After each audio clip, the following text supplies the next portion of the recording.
Salahuddin Al-Ayyubi atau sering dikenal dengan Saladin merupakan panglima perang muslim yang dikagumi kemahirannya dalam berperang serta kesolihannya dan kezuhutannya. Ia diakui kebaikannya oleh kawan-kawannya maupun oleh lawan-lawannya.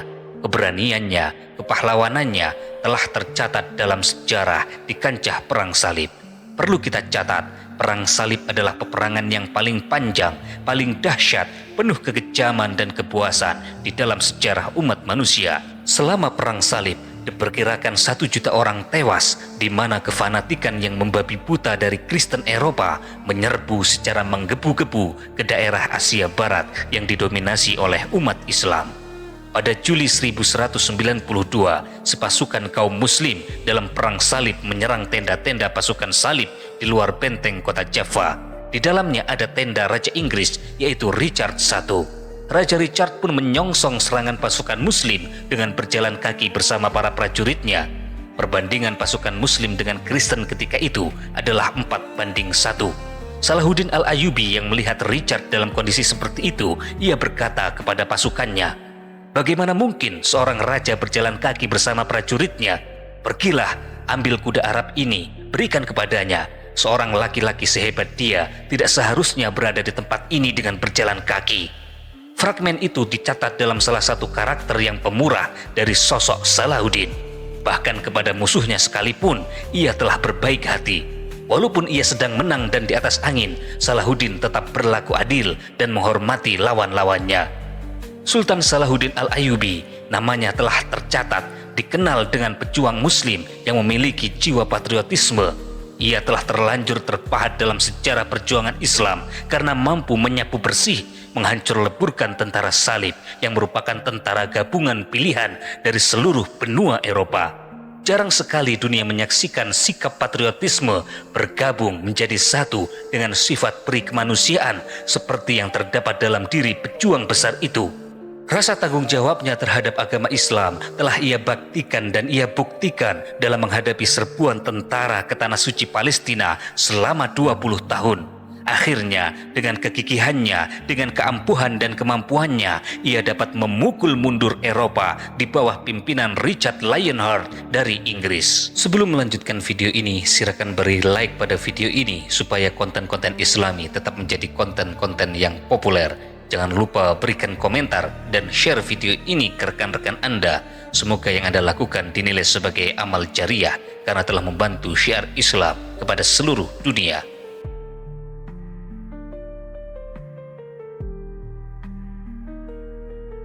Salahuddin Al-Ayyubi lahir di sebuah kastil di Takrit, tepi sungai Tigris, wilayah Irak pada tahun 1137 Masehi atau 532 Hijriah. Ia bernama asli Salahuddin Yusuf bin Ayyub. Ayahnya adalah Najmuddin, masih keturunan suku Kurdi dan menjadi pengelola kastil itu. Setelah kelahiran Salahuddin, keluarga Najmuddin bertolak ke Mosul akibat adanya konflik di dalam kastil. Sesampainya di Mosul, keluarga Najm bertemu dan membantu keluarga Zangi, yaitu penguasa Arab yang sedang berupaya menyatukan daerah-daerah Muslim yang terpecah-pecah menjadi beberapa kerajaan seperti Suriah, Antiochia, Aleppo, Tripoli, Homs, Yerusalem, dan Damaskus. Zangi pada akhirnya berhasil menguasai Suriah. Selanjutnya Zangi bersiap untuk menghadapi serbuan tentara salib dari Eropa yang telah mulai memasuki wilayah Palestina. Zangi bersama saudaranya yang bernama Nuruddin menjadi mentor bagi Salahuddin kecil yang mulai tumbuh berkembang di dalam lingkungan keluarga kesatria. Sejak kecil sudah mulai terlihat karakter Salahuddin yang kuat. Ia tampak rendah hati, santun, serta penuh belas kasih.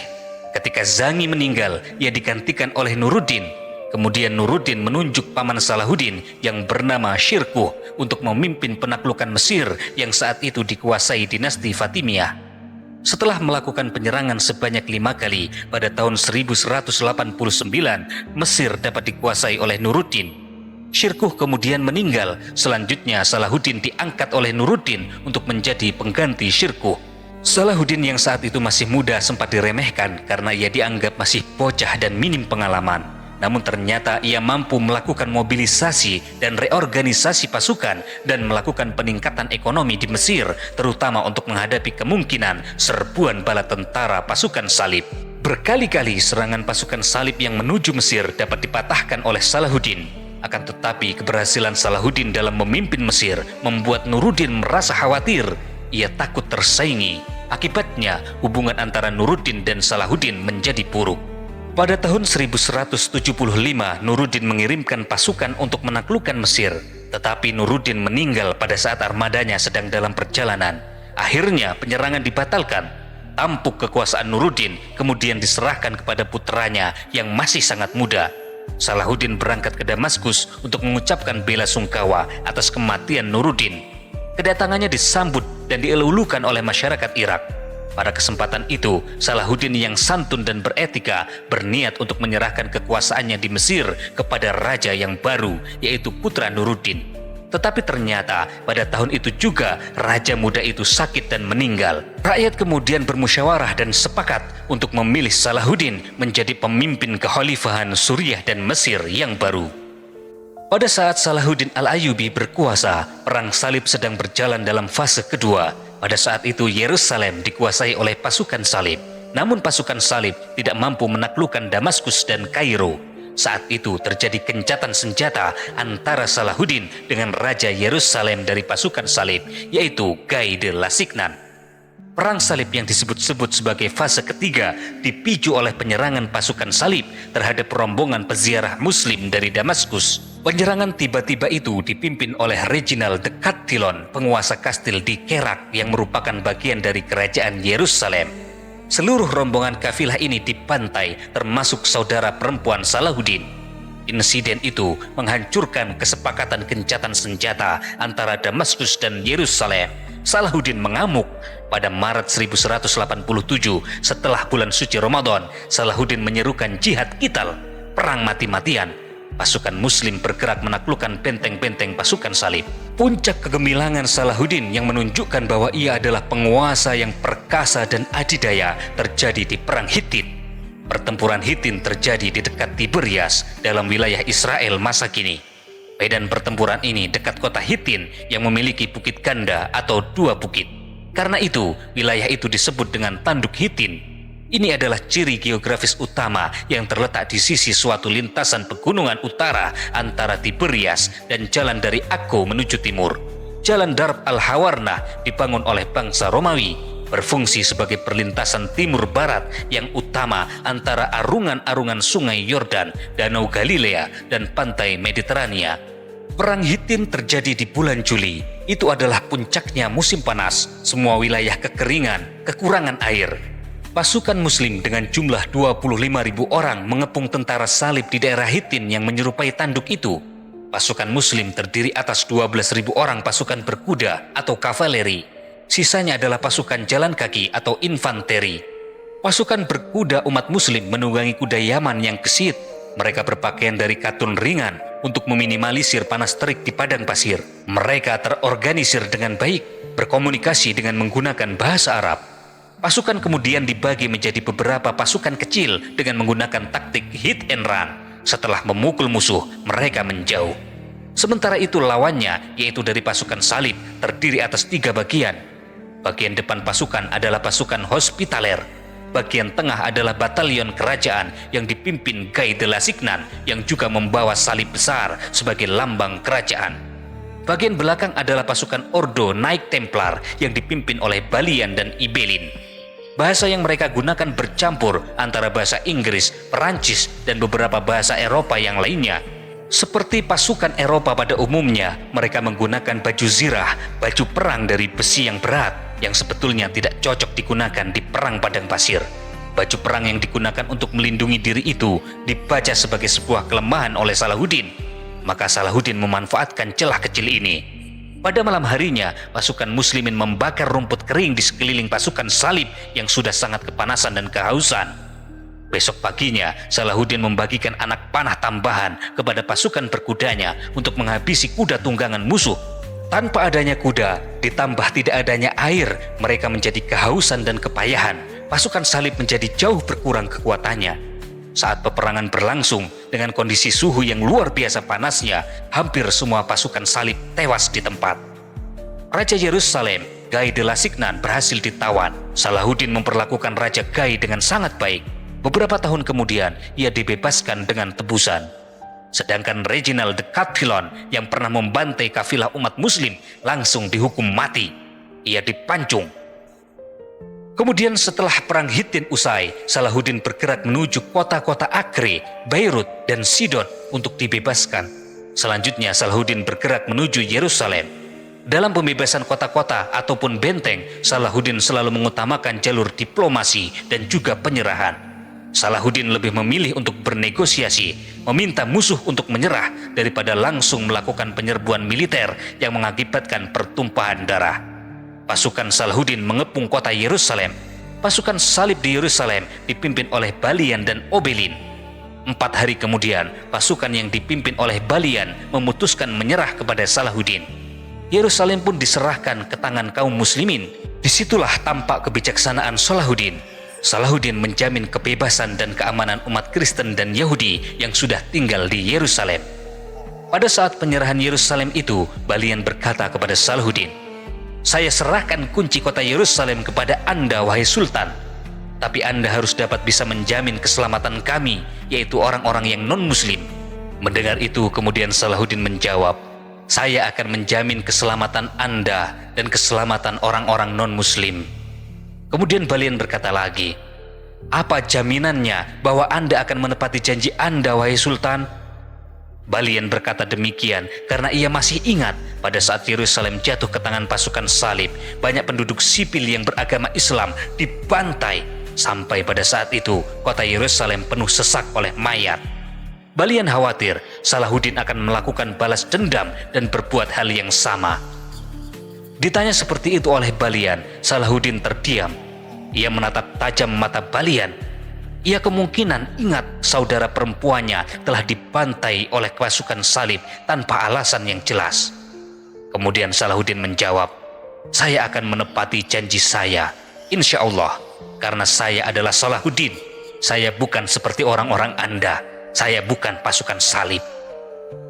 Maksud Salahuddin adalah tentara Islam bukanlah pengkhianat, bukanlah orang-orang kejam dan suka menumpahkan darah seperti pasukan salib. Pada tanggal 27 Rajab tahun 583 Hijriah atau bertepatan dengan Isra Mi'raj Rasulullah SAW, Salahuddin berhasil memasuki kota Yerusalem. Di Yerusalem, Salahuddin kembali menampilkan kebijakan dan sikap adil sebagai seorang pemimpin yang luar biasa. Masjidil Aqsa dan Masjid Umar bin Khattab dibersihkan dan disucikan, tetapi untuk gereja makam suci itu tetap dibuka. Umat Kristiani diberikan kebebasan untuk beribadah di dalamnya. Salahuddin tidak memaksakan umat Yahudi dan umat Nasrani untuk masuk ke dalam agama Islam.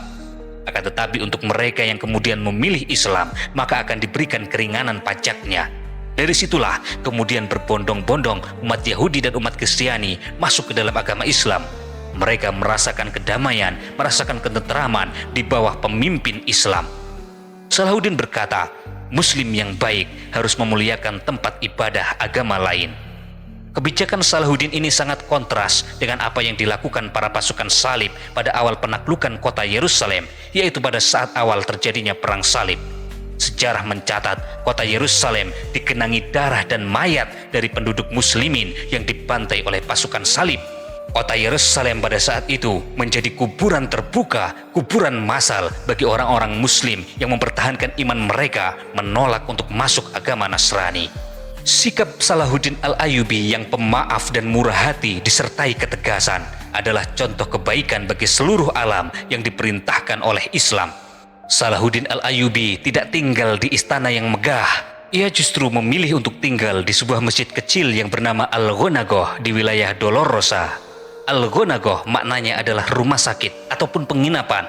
Ini adalah istilah yang sering dipakai untuk tempat tinggal para sufi. Ruangan rumah yang dimilikinya adalah sebuah ruangan kecil. Luasnya hanya bisa menampung kurang dari 6 orang. Walaupun sebagai raja besar dan pemenang perang, Salahuddin sangat menjunjung tinggi kesederhanaan dan menjauhi kemewahan, apalagi korupsi. Salahuddin Al-Ayyubi berhasil mempertahankan Yerusalem dari serangan musuh besarnya, yaitu Richard the Lionheart, Raja Inggris. Richard menyerang dan mengepung Yerusalem pada Desember 1191 dan Juli 1192. Akan tetapi, penyerangan-penyerangan itu dapat digagalkan oleh Salahuddin. Kepada musuhnya pun Salahuddin berlaku penuh murah hati. Suatu saat Richard sakit dan terluka. Salahuddin menghentikan pertempuran. Ia mengirimkan hadiah, mengirimkan buah, serta mengirimkan tim pengobatan kepada Richard. Setelah sembuh, Richard kembali ke Inggris tanpa berhasil mengalahkan Salahuddin. Sepanjang sejarah Yerusalem sebagai kota suci bagi tiga agama, sejak ditaklukkan oleh Salahuddin, Yerusalem belum pernah jatuh ke tangan pihak yang lainnya. Baru setelah Perang Dunia Pertama, Yerusalem jatuh ke tangan Inggris yang kemudian diserahkan ke tangan Israel. Semasa hidupnya, Salahuddin lebih banyak tinggal di barak militer bersama para prajurit dibandingkan hidup dalam lingkungan istana. Salahuddin wafat pada 4 Maret 1193 di Damaskus. Para pengurus jenazahnya terkaget-kaget karena ternyata harta di kotak penyimpanan kekayaan milik Salahuddin tidak cukup untuk pengurusan jenazahnya. Salahuddin Al-Ayyubi tidak memiliki sisa harta. Ia hanya memiliki selembar kain kafan yang selalu dibawanya dalam setiap perjalanan. Suatu ketika Salahuddin berkata, ada orang-orang yang menganggap harta dan kekayaan hanyalah seperti debu dan abu. Dan ternyata Salahuddin membuktikan itu. Setiap kali Salahuddin memiliki harta, harta itu selalu ia berikan kepada pasukannya ataupun kepada rakyatnya yang benar-benar membutuhkan. Sampai sekarang, Salahuddin Al-Ayyubi tetap dikenang sebagai pahlawan besar yang penuh dengan sikap murah hati. Ia ditaati oleh pasukannya dan ditakuti oleh lawan-lawannya. Untuk Salahuddin dan semua syuhada yang berjuang di jalan Allah, kita doakan bersama-sama. Semoga mereka diampuni dosanya dan mendapatkan tempat terbaik di sisi Allah. Untuk keluarga kita, semoga selalu disehatkan, dibahagiakan, dan dihindarkan dari mara bahaya dan diwafatkan dengan husnul khotimah. Al-Fatihah.